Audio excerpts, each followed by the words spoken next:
So we're in Clovis, California. We just finished a couple separate projects. One, brand new faucet provided by the homeowner. It is a Kohler. So Kohler faucet, and this is provided by the homeowner. Really nice faucet, and it actually fits. You can see part of the casing here had to be modified. That was existing, so we didn't do any modifying to that. Came with a soap dispenser, so that's installed right next to it. We recommend not washing down the top of the sink. A couple reasons why. You always have a chance that you get some blow by past this gasket, which is from the factory. It's supposed to seal. However, if it does, any water does get through, it drips down into your sink. Additionally, same thing as a soap dispenser, as well as this gap here. I know you're going to come back in. Homeowner said they're going to go ahead and put some silicone or some siliconized caulking in here to get this sealed, because it does show some signs of mold, not active growing, but mold from leaking past the sink here. So anyways, faucet installed. We've flushed that out. First thing we did down here on the hot side, hooked up a supply line, ran about, I don't know, a gallon or two into a bucket till it was clear. Same thing on the cold side, and then hooked up the supply lines. As you can see on the left, the supply line only reaches down so far. The hot stub is coming through the floor, and it's pretty low to the ground. So we just took one of our own braided stainless steel supplies. Those are Fluid Master 3/8 by 1/2 inch by 20 inch supply line. Tied it in there. A little adapter. You can see a little brass fitting right there. That little adapter gets us back down from 1/2 inch to 3/8, so we can tie in the hot side. That's the hot water. Cold water was long enough. You can see it comes down, just makes a little turn there and stubs in.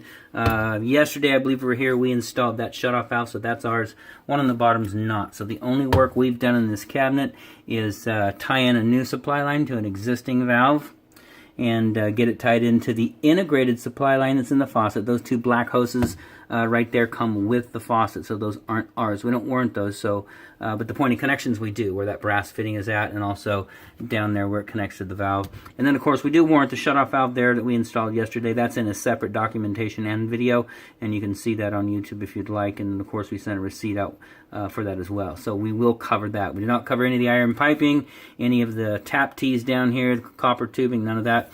Back here you can see it in some work in the wall at some point. Another plumbing contractor cut it open and did some reworking of the piping down there. Those are not up to code. Those bands that they've used there, there's actually one here that you can see. It's a stainless steel, and that's rated for plastic to plastic.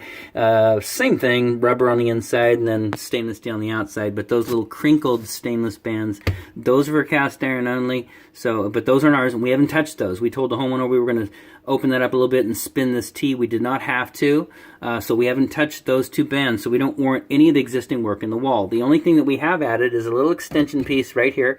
You can see that's brand new. It's a tubular extension that ties into the existing T.